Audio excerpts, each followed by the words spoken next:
Hello students and welcome to our channel. This is Priya Miss and today we will study or we will continue heredity and evolution. इससे पहले आप लोगों को मैंने इसका basic concept पढ़ाया था. अब हम स्टार्ट करने वाले हैं the very first lecture and with details. मैंने आपको इससे पहले बताया था कि मैं आप लोगों को साइंटिस्ट के कुछ नेम्स देने वाली हूँ एंड देयर वर्क्स. उन्होंने क्या क्या काम किए आपका अगर आप बुक देखोगे. So the first para and the first topic is heredity and hereditary changes, where it is given that how many scientists have done their work in this field. कितने साइंटिस्ट ने इस फील्ड में काम किया, क्या क्या उन्होंने ऐसी कौन सी रिसर्चेस की जब तब जाके हमें आज जेनेटिक्स का ऐसा फॉर्म मिल रहा है. And who is the father of genetics and many more. तो आप लोगों को वो पूरा पैराग्राफ पढ़ने की कोई जरूरत नहीं है because this table is here. मैं आप लोगों को ये टेबल दूंगी और you have to just learn this table thoroughly. आप लोगों को क्या करना है, first you have to make 3 columns like this. Name of the scientist, time period and research, their research. Name of the scientist, the greatest, one of the greatest work has been done by Gregor Johann Mendel, 1860s, pioneer of modern genetics. Second, Hugo de Vries, 1901, mutational theory. Walter Sutton, 1902, chromosome leads to heredity. अब देखो क्या Gregor Johann Mendel, कल मैंने बताया था आप लोगों को, ही is the father of genetics. उन्होंने जेनेटिक्स को बनाया है, द स्टडी ऑफ हेरिडिटी. कैसे एक जगह से दूसरे जगह जो हमारे बायोलॉजिकल कैरेक्टरिस्टिक पास हो रहे हैं एक जनरेशन से दूसरे जनरेशन, जनरेशन बाय जनरेशन. क्यों प्लांट्स के जितने भी जनरेशन है वो ऐसे ही दिखते हैं. पी प्लांट्स के जो जनरेशन होंगे पी प्लांट जैसे. एनिमल्स, एलिफेंट को हमेशा तो उसका जो बेबी होता है वो हमेशा रिजेंबल करता है. ह्यूमंस के बेबी उन्हें रिजेंबल करते हैं. This is just because of genes. ये जीन्स की वजह से पॉसिबल हुआ है. बट ये सबसे पहले ये बात इन्होंने बताई थी. अब यहाँ पे मैं इतना ज्यादा टॉपिक में जाऊं, डेप्थ में जाऊं, तो आप लोगों को मैं सिर्फ ओवरव्यू देना चाहती हूँ because in 11th standard you will come to know about what he did, how he did and what thing he did. His experiments, इन्होंने बहुत सारे एक्सपेरिमेंट किए थे. थोड़ा सा आइडिया दूं तो इन्होंने बहुत ज्यादा एक्सपेरिमेंट किए थे पी प्लांट पे. किस पे? पी प्लांट पे. क्योंकि he was also a botanist, वो एक बॉटनिस्ट भी थे. वो गार्डन में अपने प्लांट्स उगाते थे और उसमें से पी प्लांट उन्हें सबसे ज्यादा इजीएस्ट वे लगा जिसपे वो बार बार एक्सपेरिमेंट कर सकते थे. और इस पे एक्सपेरिमेंट कर करके उन्होंने जेनेटिक्स का बताया कि कुछ तो ऐसी चीज है जो एक जनरेशन से दूसरी जनरेशन पास होती है और जिसकी वजह से हर एक जनरेशन वैसी ही दिखती है. कुछ वेरिएशंस भी आते हैं, that is heredity and variation, और कुछ सिमिलैरिटी भी. So he is the father of modern genetics, pioneer of modern genetics. Then Hugo de Vries, 1901, he gave the mutational theory. अब आपको पता है म्यूटेशन क्या होता है. जेनेटिक म्यूटेशन, कुछ चेंजेस जो आते हैं आपके अंदर म्यूटेशन के through. This theory was given by mutational theory was given by Hugo de Vries, 1901. Then Walter Sutton, 1902 में वॉल्टर सटन जो साइंटिस्ट है, इन्होंने क्या किया, इन्होंने observe the paired chromosome in the cell of grasshopper. इन्होंने बताया कि हेरिडिटी सिर्फ और सिर्फ क्रोमोसोम की वजह से होती है. इन्होंने फाइंड किया कि क्यों ये हेरिडिटी हो रही है, किसके थ्रू हो रही है. इन्होंने ये बताया कि क्रोमोसोम होते हैं, एक चीज होती है क्रोमोसोम जो अपने सेल के अंदर होती है, जो न्यूक्लियस के अंदर होती है, और विच इज पेयर्ड. और इन्होंने ऑब्जर्व ये चीज सेल ऑफ ग्रासिफर में किया था. तो ये आपको लर्न करना है कि observe paired chromosome in the cells of grasshopper. He concluded that chromosome leads to heredity. What? इसके बाद ओसवाल्ड अगली, मैकलिन मैककार्थी, कॉलिन मैकलियोर, 1944, इन्होंने बताया, इन तीनों ने मिलकर बताया कि except viruses all living organism have DNA as genetic material. अब इतनी ये तीनों के तीनों रिसर्चेस होने के बाद हमें ये तो पता चल गया कि कुछ तो होता है, कोई फैक्टर है, कोई जीन है जिसकी वजह से हमारी जितने भी बायोलॉजिकल कैरेक्टरिस्टिक्स हैं वो पास ऑन हो रही है. Okay, then they came to know कि अब हमें ये पता लगाना है कि इनके जेनेटिक मटेरियल क्या होते होंगे, हर एक ऑर्गेनिज्म के जेनेटिक मटेरियल क्या होते होंगे. तो इन्होंने बहुत सारे रिसर्चेस की. इसके बाद उन्हें पता चला कि एक्सेप्ट पूरे दुनिया में, आज पूरे दुनिया में जितने भी लिविंग ऑर्गेनिज्म हैं उनमें सिर्फ और सिर्फ डीएनए पाया जाता है एक्सेप्ट वायरसेस. वायरसेस में डीएनए नहीं पाया जाता, उसमें आरएनए भी पाया जाता है. So except viruses all living organism have DNA as genetic material. Then Francis Jacob and Jacques Monod, I think it is the most favourite topic of boards. इस पे क्वेश्चंस हमेशा आते ही हैं, तो you have to learn it. 1961 इन्होंने model of protein synthesis by DNA in bacterial cells. इन्होंने bacterial cell में ऑब्जर्व किया DNA and then they both propose the model of protein synthesis. इन्होंने मॉडल ऑफ प्रोटीन सिंथेसिस का model इन्होंने generate किया और propose किया। So this was the whole topic given in this book. तो आप लोगों को सिर्फ ये लिखना है एंड पहला टॉपिक आप लोगों को बहुत ज्यादा अच्छे से समझ आ गया। So let's jump on to the next topic, that is transcription, translation and translocation. ये तीन चीजें अभी आपको थोड़ा सा कॉम्प्लेक्स लग रहा हो, और ऑब्वियसली ये कॉम्प्लेक्स है, but in 10th standard it is easily given. आपको सिर्फ कुछ डेफिनेशन टाइप याद करनी है। अब ये जो तीन प्रोसेसेस है, इसमें आपको एक स्टोरी में इसमें कन्वर्ट करूंगी, एक स्टोरी मैं आपको बताने का। इस स्टोरी के एंड तक जाते जाते आप लोगों को ये तीन प्रोसेस बहुत अच्छे से समझ आता है। बट इस स्टोरी से पहले हम कुछ ये जान लेते हैं कि हमारी जो बॉडी होती है, क्या body working process.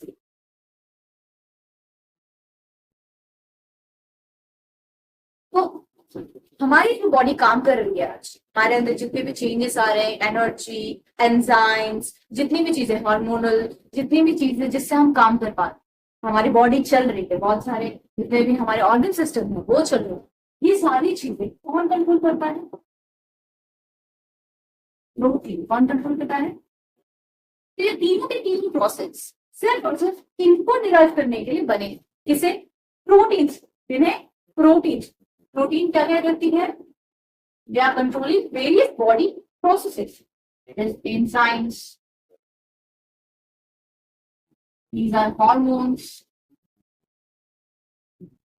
energy, and circulation, or we can say hemoglobin. So इन सारी चीजों में मैनी मोर एक्सिस्ट। तो प्रोटीन हमें हमारी बॉडी का अच्छे से फंक्शनिंग करने में काम आती है, हमारी हेल्प करती है। वैसे ही इस प्रोटीन को डिराइव करने के लिए हमें क्या क्या चाहिए? Right.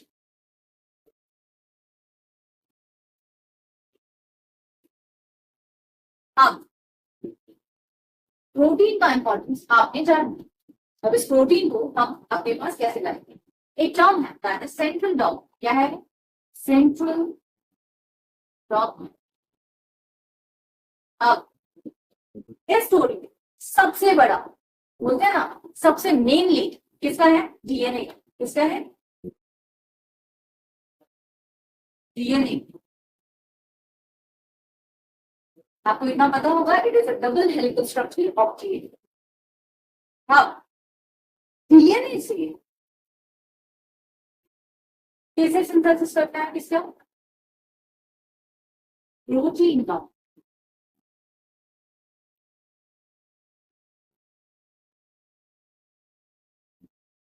with the help of RNA।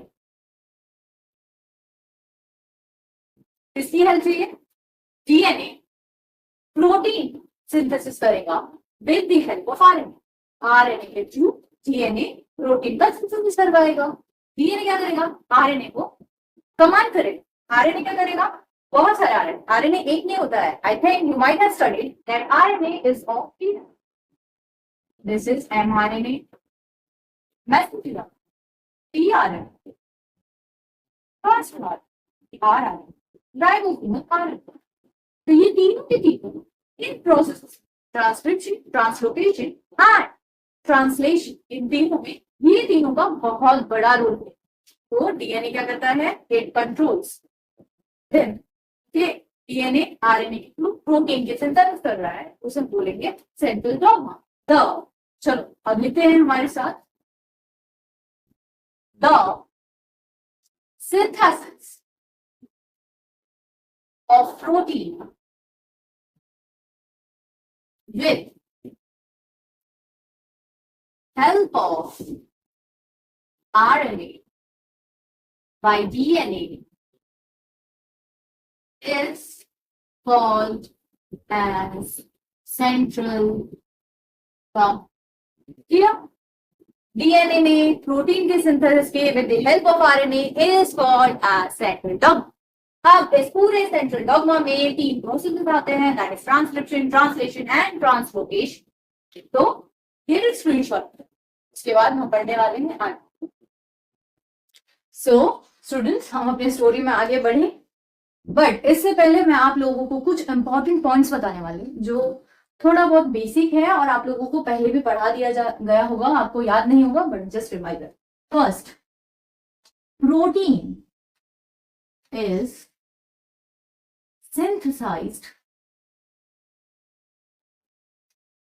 in the cell। Protein कहां बनता है? सेल के अंदर। Second, protein is synthesized outside the nucleus। कहां? outside the nucleus।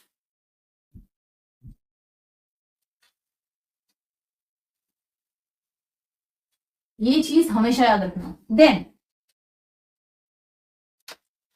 The information, मैंने बताया ना कौन करवाता है सारे काम? DNA. The information about protein synthesis is stored in DNA। Okay, so main lead हमारे डीएनए है और डीएनए के पास इस चीज की इंफॉर्मेशन है। कैसे प्रोटीन सिंथेसिस करवानी है, उसके लिए हमें कौन सी इंफॉर्मेशन की नीड है, वो चीज डीएनए के पास है। ये 3 चीजें बहुत ज्यादा इंपॉर्टेंट है आपके लिए। ये 3 चीजें आपको हमेशा याद रखनी है। 1 mark question, that is in MCQs, it can come, वो आ सकता है इसमें। अब हमारे पास ये पता चल गया कि प्रोटीन की सिंथेसिस 3 अलग अलग प्रोसेस से होती है, which are in chronological order. पहला ट्रांसक्रिप्शन, फिर होगा ट्रांसलेशन, फिर होगा translocation,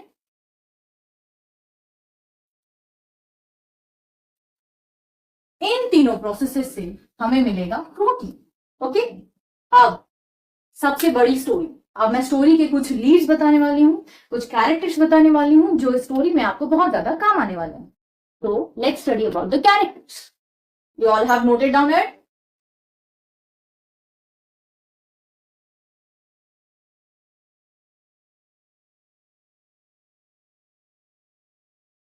okay, now story starts. पहला आप लिखोगे कैरेक्टर्स, क्योंकि देखो मैं इसे स्टोरी फॉर्म में इसलिए बता रही हूँ क्योंकि it will be easy for you to understand. ये तीनों प्रोसेस को आपको अंडरस्टैंड करने में बहुत ज्यादा इजीनेस फील होगी। सो कैरेक्टर्स, स्कूल में जाके ये मत लिख के आ जाना कि स्टोरी है, कैरेक्टर्स है, नहीं। This is just for your learning process, आप लोगों को बहुत अच्छे से लर्न हो जाए, इसके लिए मैंने स्टोरी टाइप बनाई। So character 1 mainly DNA. कौन है? डीएनए।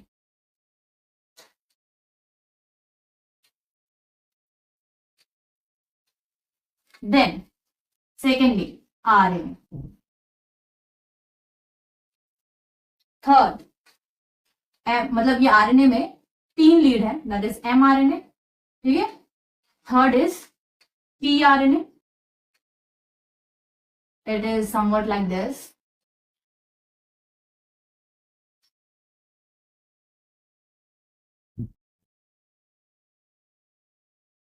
और यहाँ पे amino acid. Then fourth is ribosome और राइबोसोमल आरएनए। ओके, ये 3 चीज राइबोसोमल यूनिट। ओके, ये सारी चीजें और कुछ बच्चों की तरह छोटे छोटे 20 अमीनो एसिड्स, छोटे छोटे amino acids. Okay, so these are the leads. इन सब की वजह से यहाँ पे हमें प्रोटीन सिंथेसिस पूरा करके मिलेगा। ट्रांसलेशन में ये काम आने वाले हैं, ट्रांसक्रिप्शन में काम आने वाले हैं, एंड ट्रांसलोकेशन में भी काम आने वाले हैं। So you got the names of the characters: DNA, mRNA, tRNA, ribosome and amino acids. तो स्टोरी का मेन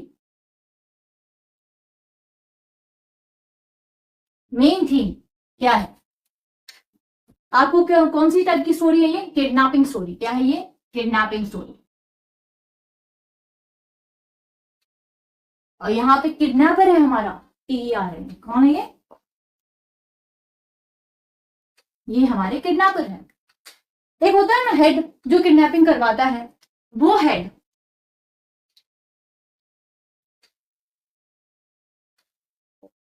DNA है। इन्होंने सारी चीजें करवाई हैं। और जिनका किडनैप हुआ है बच्चे, एमिनो एसिड,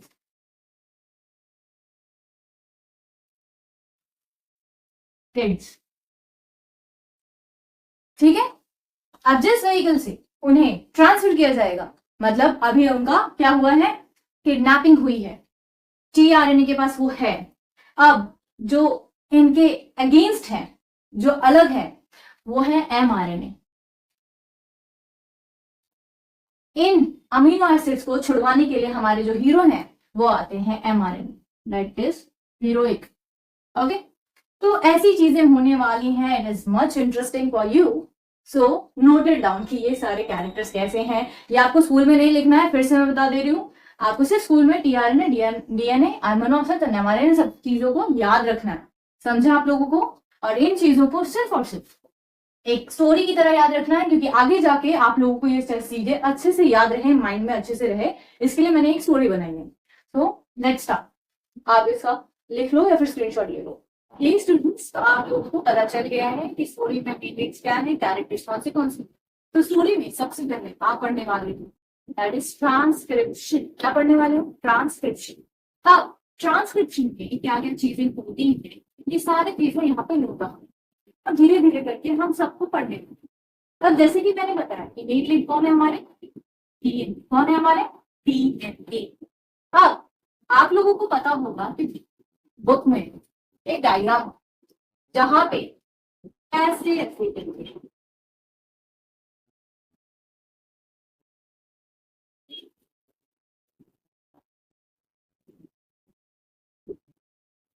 ये है हमारा DNA। क्या है ये हमारा? DNA। बट यहाँ पे मैंने DNA की ओपनिंग की, यहाँ पे DNA पॉइंट नहीं, ये हेलिकल स्ट्रक्चर, हेलिकल स्ट्रक्चर को मैंने खोला। अब वो किसके थ्रू खुलता है, क्या होता है, वो बड़े स्टैंडर्ड में आपको। बट ये हमारा DNA। क्या है ये हमारा? DNA। अब क्या होता है कि सेक्शंस ऑफ DNA कुछ ऐसे सेक्शन होते हैं, कुछ ऐसे सेक्शन होते हैं जिनके पास प्रोटीन सिंथेसिस के इंफॉर्मेशन क्या होती है? इंफॉर्मेशन होती है कि हमें प्रोटीन सिंथेसिस कैसे करानी है, कोड्स होते हैं। तो sections of DNA which is called as genes, genes contains the instruction for protein synthesis. तो जीन्स के पास DNA में जीन्स जो होते हैं सेक्शन ऑफ DNA, उन्हें हम जीन्स बोलते हैं कुछ। और वो सेक्शन जिनके पास प्रोटीन सिंथेसिस के लिए इंफॉर्मेशन होती है, these are called as genes. Genes के पास प्रोटीन सिंथेसिस के लिए इंस्ट्रक्शन होती है, that is section of DNA। Genes contains the instruction for protein synthesis। इतना समझा? अब सेकेंड, जब इस जीन को हम स्विच ऑन करेंगे तो वो अपना काम स्टार्ट करेगी। अब क्या होता है कि DNA के दोनों स्ट्रैंड्स, कितने स्ट्रैंड्स होते हैं? 2 स्ट्रैंड्स होते हैं एक दूसरे के साथ हेलिकल वे में लिपटे हुए। बट हम mRNA का सिंथेसिस करवाने वाले हैं। ट्रांसक्रिप्शन में सिर्फ और सिर्फ mRNA का सिंथेसिस होता है। अब mRNA का सिंथेसिस कैसे करवाएंगे? हम DNA का डबल हेलिकल स्ट्रक्चर खोलेंगे और ये जीन के पार्ट को हम सिर्फ इसमें से एक स्ट्रैंड को यूज करेंगे। दिस इज वन टेम्पलेट, सिर्फ एक टेम्पलेट ऑफ DNA को हम यूज करेंगे mRNA के सिंथेसिस के लिए। मतलब mRNA को बनाने के लिए हम सिर्फ और सिर्फ एक स्ट्रैंड ऑफ DNA को यूज करेंगे। अब इस स्ट्रैंड के होते हैं कुछ बेसिक्स। क्या होते हैं? बेसिक्स। अब ये आपने कहाँ पढ़ा होगा? 9th में पढ़ा होगा, और नहीं भी पढ़ा है so now I will revise it for you. तो ये है हमारे basics, that is AGTC। Okay, अब DNA और RNA दोनों के पास बेसिस हो। अब ये बेसिस 4 टाइप के होते हैं DNA में, that is adenine, tyrosine, guanine and thymine. That is A C G T.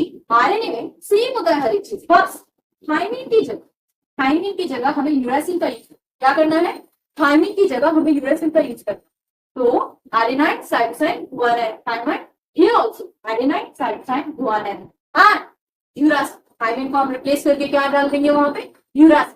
अब हमेशा कोड करने के लिए ए के साथ हमेशा टी जाएगा, कहा, डीएनए। जी के साथ हमेशा सी जाएगा, डीएनए और आरएनए में दोनों। ए के साथ टी, बट आरएनए में ए के साथ यू, क्योंकि टी की जगह हम यू का इस्तेमाल करते हैं, थाइमिन की जगह यूरासिल का इस्तेमाल करते हैं। ए के साथ टी, ए के साथ यू, सी के साथ जी एंड सी के साथ जी। तो ये दोनों कॉम्प्लीमेंट। अगर मुझे यहां से इस स्ट्रैंड को यूज करके मुझे एमआरएनए बनाना है, एमआरएनए का सिंथेसिस करना है, तो यहाँ पे हमारी मदद करने वाले हैं क्या, जब हमें एमआरएनए का सिंथेसिस करना, जीन के स्टार्ट में, क्या, जीन के स्टार्टिंग पॉइंट, जीन के स्टार्टिंग पॉइंट में कौन आगे जुड़ जाता है हमारा, this is enzyme called as RNA polymerase. कौन जुड़ जाता है, आरएनए पॉलीमरेज। तो आरएनए पॉलीमरेज क्या करवाता है, यहाँ पे हमें डीएनए से एमआरएनए का सिंथेसिस करवाना है। तो उसके लिए हम सिर्फ एक स्ट्रैंड ऑफ डीएनए का यूज करेंगे, दैट इज टेम्पलेट डीएनए। और एक स्ट्रैंड ऑफ डीएनए का यूज करते हुए यहाँ पे ये डीएनए कहाँ पे है, वैसे ये चीज एमआरएनए का सिंथेसिस, क्या, एमआरएनए का सिंथेसिस कहाँ हुआ, that took place in nucleus. कहाँ, न्यूक्लियस। एमआरएनए का सिंथेसिस न्यूक्लियस में होता है, समझे।